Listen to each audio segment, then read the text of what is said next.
पाहतात मुक्तिदाता news channel.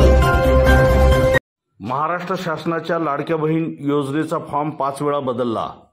Maharashtra शासनाने लाडक्या बहीण योजनेसाठी फॉर्म मागवण्याचे काम सुरू केले, मात्र जेव्हापासून ही घोषणा झाली तेव्हापासून आजपर्यंत लाडक्या बहीण योजनेचा फॉर्म 5 वेळा बदलला आहे।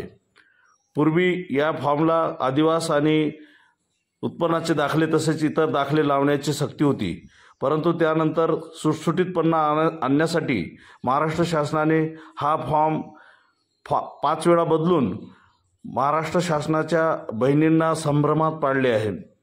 त्यातच नारी शक्ती ॲपमध्ये ऑनलाईन करण्याची सक्ती असल्यामुळे आणि ही ॲप गेल्या अनेक दिवसापासून बंद असल्यामुळे महाराष्ट्रातील सर्व भगिनी संभ्रमात पडले आहे। त्यामुळे महाराष्ट्र शासनाने सुरू केलेली ही योजना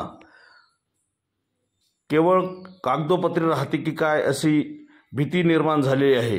त्यामुळे महाराष्ट्र शासनाने या योजनेमध्ये सुसूत्रता आणावी आणि महाराष्ट्राच्या भगिनींना स्थैर्यता द्यावी अशी जनतेची मागणी आहे।